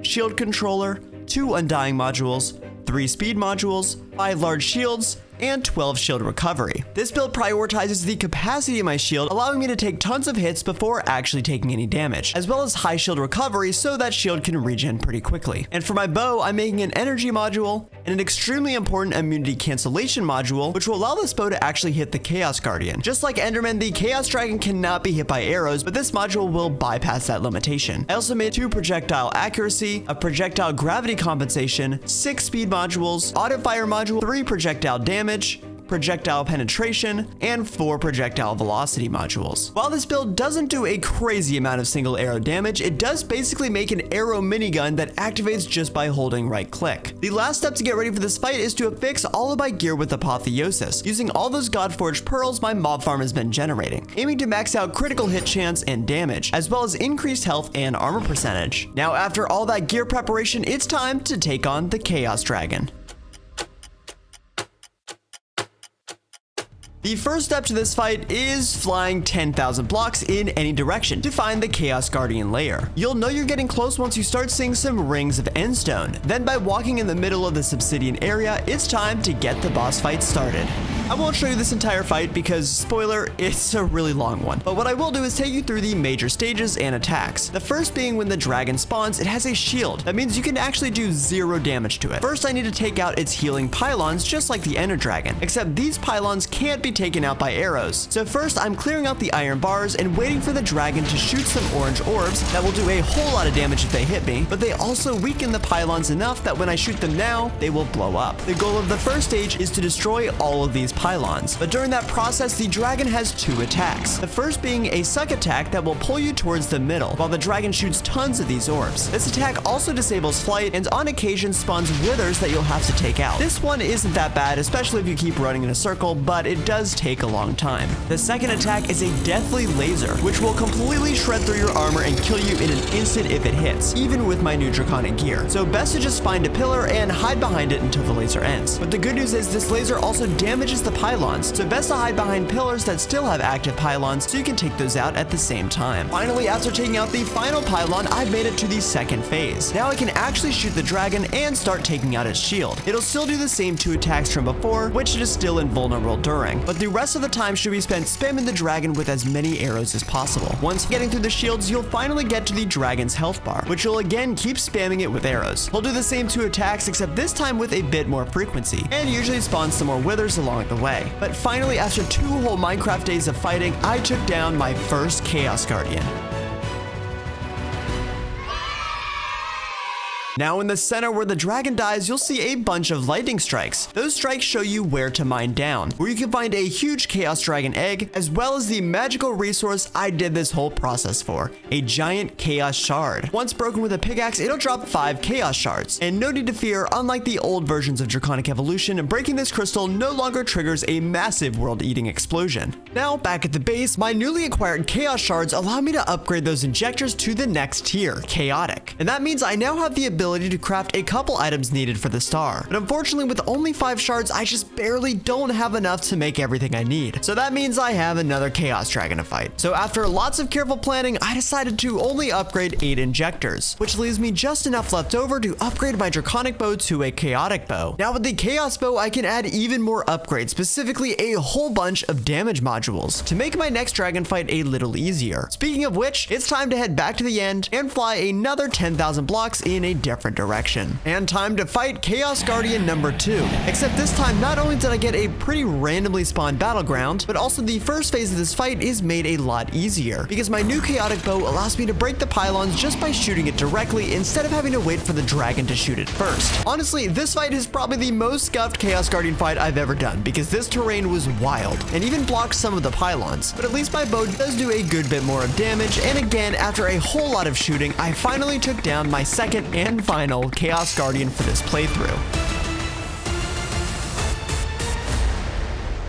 And that means breaking another Chaos Crystal for 5 more shards. Now I have all the Chaos Shards I need to make the ATM Star, which includes making another Chaotic Core, another Chaotic Energy Controller, and then a 9th Chaotic Injector, so I can craft a Draconic Reactor Core. Now I'm just using this core for a crafting recipe, but a warning, if you actually want to use this core for power, be careful because it can make a big boom. And I mean big boom. Okay, that's enough Draconic Evolution. It's time to jump to another mod. And first, it's time to check back in on my mechanism reactor that I set up earlier, that by now has made a whole lot of polonium and a good amount of pellets. And that's now just enough for me to start work on my next major mechanism machine, and that's an SPS chamber. This chamber is a bit of a big boy, but allows me to make antimatter with a ton of polonium and an even bigger amount of power. And reminder, I need 2 antimatter pellets to make the ATM Star, which means I need 2,000 millibuckets of antimatter. This SPS chamber can eat power, so it's also time to go boost my power generation even more. I currently have 3 64x nether star generators making about 1.5 million RF per tick, so why not make 8 more and increase that to 5.5 million RF per tick. Now I can run my SPS chamber at 5 million RF per tick, which should chew through that polonium backlog that I built up pretty quickly. And back to the waiting game for those 2 antimatter to finish up. But of course, I have tons of other things to do if I'm going to make the star, because my 100th day is starting to get closer and closer. On this nice day, the next thing I want to work on is actually another boss fight, except this one's going to be a little bit easier with my new draconic gear, and that's the Wilden from Ars. To spawn this boss, I use a summon Wilden tablet. This will first spawn a bunch of Wilden mobs that all need the drop sub to actually do the summon tablet again, except this time augmenting the spell with one of each of those Wilden drops. And now it's boss time, which I'm not sure I would exactly classify as much of a battle,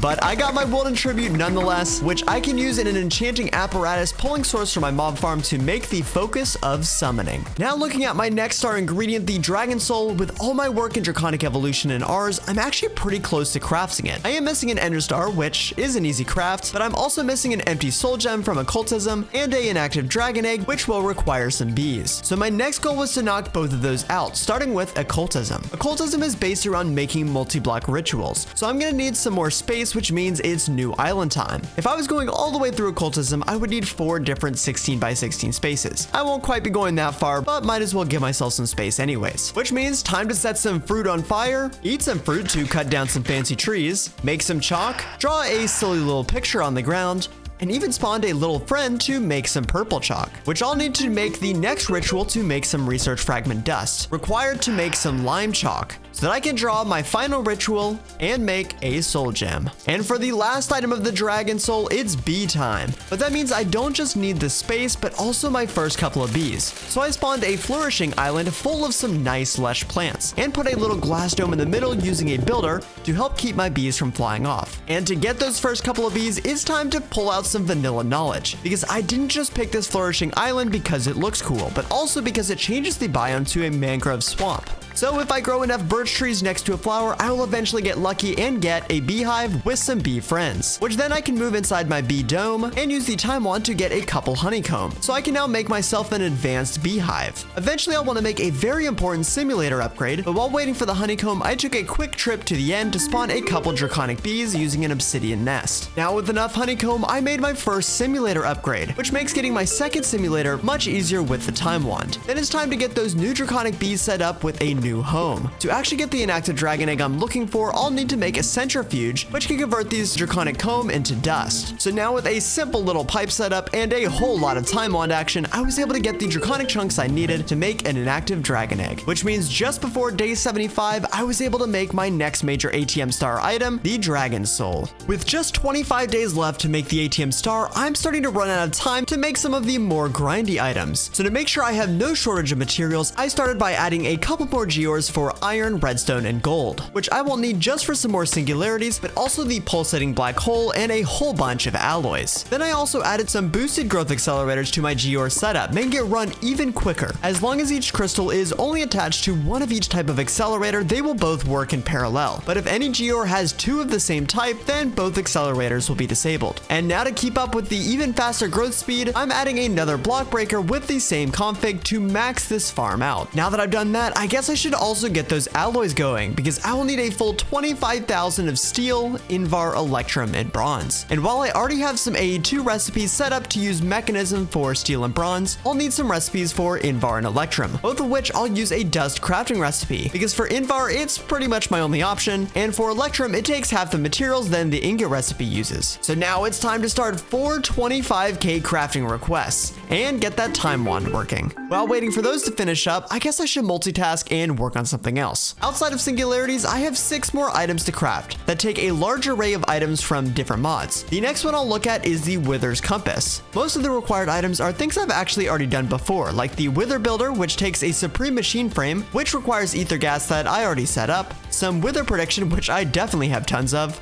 and even some 8x Nether Star generators, which I can easily make, as well as a Witherless Rose, which uses a bunch of items from my mob farm, and some rose bushes, which my house actually comes nicely decorated with. But it also requires a player interface, which will lead me into my next mod, Actually Additions. Black Quartz is the key resource of Actually Additions, but of course I already have close to 400,000 of it thanks to Geores. But the rest of the materials are made with one of my favorite machines ever, the Zapper, or I mean the Atomic Reconstructor. This thing shoots beams of light at items to convert them using power. You can use a redstone torch to change the activation mode to pulse, and put a pressure plate down to make it semi-automatic. So whenever you throw items down, they'll get zapped and converted. So now I can make all the different types of materials in the mod. Now with these resources, I can also make my next Actually Additions machine, the Empowerer, which also requires 4 display stands. The Empowerer is pretty similar to the Draconic Injector crafting from earlier, in that the display stands need items and power to craft the item in the Empowerer in the middle, after I move the display stands in a block.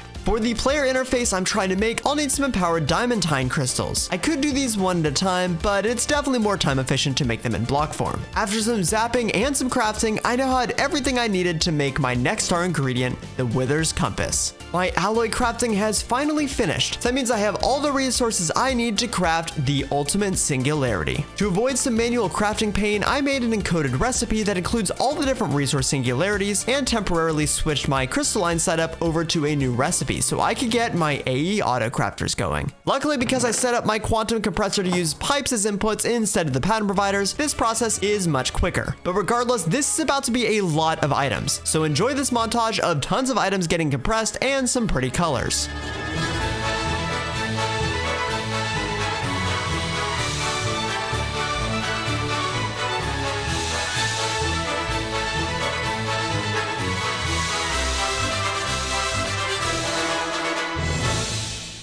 And finally, after using almost 500,000 items of 19 different types, I have made the ultimate Singularity.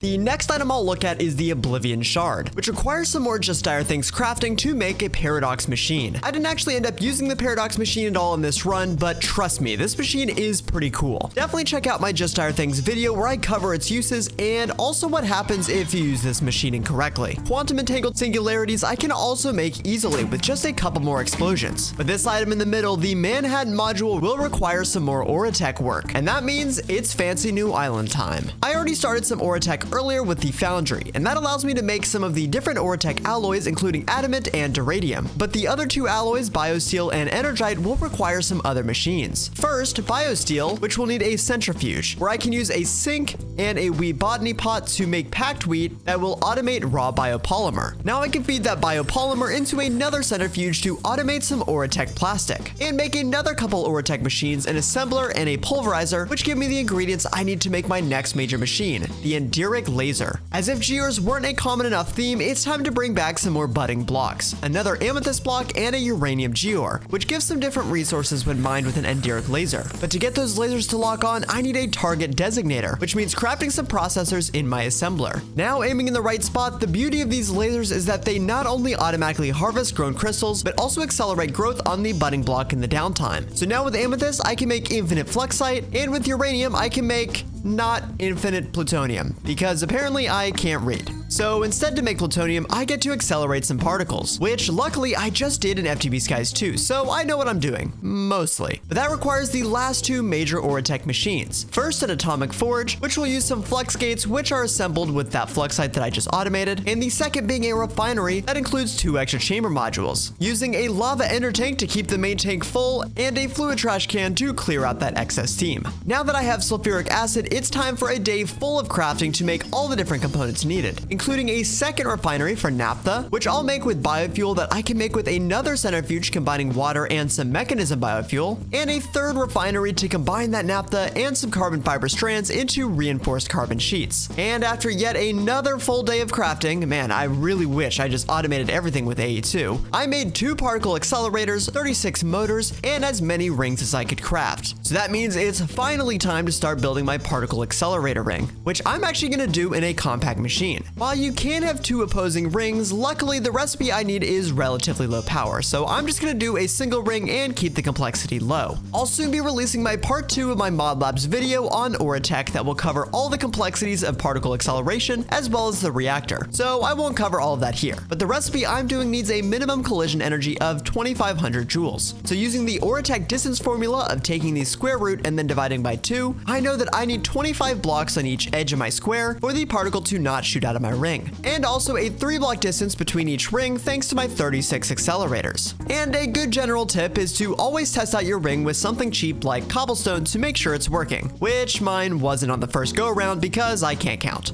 But the second time was the charm, and I was able to get my cobblestone up to over 2500 meters per second and explode that bad boy. So now I can actually start making some plutonium. First by putting my uranium dust in 1 particle accelerator, then waiting for that speed to reach 2500, and then I can put the fluxite in the other accelerator to cause a collision and make my first plutonium. Repeating that process a couple more times, I now had enough to make 4 plutonium pellets and a couple atomic forge recipes to make 4 Heisenberg compensators. Then I crafted my Manhattan module, which was the last item I needed to make my next star ingredient, the Oblivion Shard.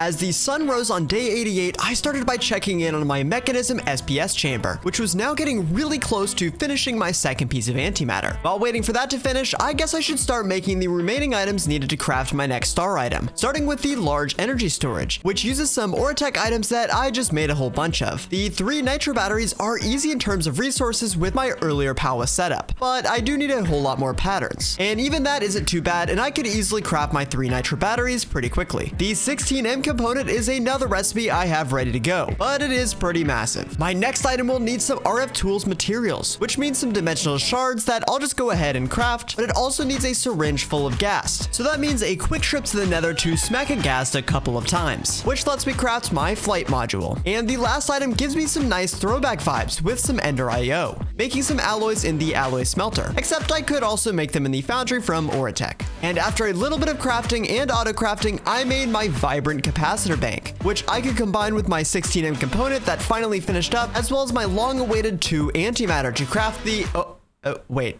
Okay, after charging up those 3 nitro batteries all the way, now I can craft my improbable probability device, leaving me with just 3 star ingredients remaining. The next most difficult item is going to be the pulsating black hole, which needs a whole bunch of different extremely compressed blocks. I of course knew this was coming, so I already have a good amount of all the resources prepared, but the challenge will be to get them compressed, because there is no way I'm manually crafting all these blocks. There are lots of options for compressing, but I'm just going to use AE2 crafting because I already have a nice setup for it. So for everything except sand and gravel, you'll see why in a bit, I made compacting recipes up to 5x, as well as a 6x and 7x for cobblestone. Now I can craft one of each and let my extended molecular assemblers go. My 7x cobblestone recipe is a little special though, because it's so large that I actually need to upgrade the crafting storage on one of my CPUs. So why not go crazy with another 16M storage component? And now back to my molecular assemblers racing away, which I can improve by adding some more coprocessors. I probably should have just made a quantum computer, but oh well. Anyways, I now have all the blocks I need except for that sand and gravel. Well, I could go do the same setup for both of those blocks. I could instead just go make 2 more compressed cobblestone and use the compressed hammer from the very beginning to hammer them down into a 5x gravel and then 1 into a 5x sand, which now after compressing over 6 million items into 9, I finally have everything to make the pulsating black hole. Now with only 4 days left to make 2 items, I started realizing I was going to be cutting it pretty close, but also the last 2 items are mostly made up of things that I've already made before. First, the Philosopher's Fuel. I've already made the hardest item in this recipe, the Draconic Reactor Core, but I'll also need an Unobtainium Furnace, which I could craft directly, an Insanium Coal Block, which uses a whole bunch of the Inferium that my hydroponic beds have been growing, an Eclipse Ember Block, which requires a bit of Just Dire Things goo craziness. I then made an Ender Generator, which is another easy craft, then a Diorim Block crafted with a coupled Phantom Membrane, some Empowered Canola Seeds, which first means growing some canola, then doing a little zapping, and finally some empowering, and lastly 2 sentient enders. For that, I'll need 2 Ender IO Enderman heads, which I can get with a special sword called the Ender, and taking out some Endermen in the end, as well as capturing 2 witches in soul vials from the cursed earth in my farm. So I can make my Ender Resonator in a slice and splice, and then bind it with the witch in the soul binder. And that means it's time to make my second to last item, the Philosopher's Fuel. Wow, we've made it to the final item, and I have 2 Minecraft days to get it done. I definitely have a Singularity for it, and a superconductor I've made plenty of before as part of my Oritech island. A wireless router is also an easy craft, as is the player transmitter after a couple more patterns, but that does need a player Ariel Pearl, which I can make by yoinking a zombie in my mob farm. And finally getting a little AE2 Autocrafting going. And to avoid losing my wireless terminal, I went ahead and made another universal terminal using my AE materials that I had already automated. And the gravitational modulating unit is a slightly more involved but still easy autocraft. But the last item I need, the mechanical arm, is actually going to take a little bit of work. And that means with my 99th day, I am actually doing some create, which is a little ironic, setting up a windmill for some mechanical rotation generation with the fission reactor in the background. But regardless, I made a little belt setup with a couple deployers to make a precision mechanism, assuming I can get one that doesn't fail.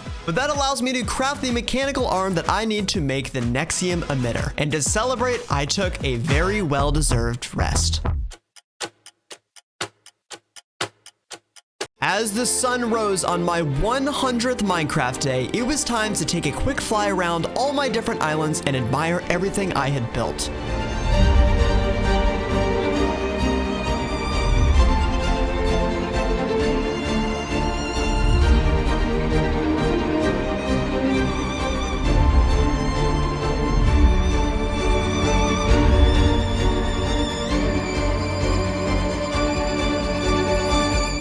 And after all that work throughout over 300 different mods, I am rewarded by completing my goal and crafting the ATM Star. This video was an absolutely massive project and also something a little bit different for me. I really hope you guys enjoyed the video and really would appreciate you subscribing and leaving a like to not only support my channel, but also show interest in these kinds of playthroughs. I have tons of great new videos coming soon, including more mod labs and more playthroughs of some extremely exciting new packs coming soon. And now, what better way to end the video than by watching the sunset on my final day with my buddy Arlo.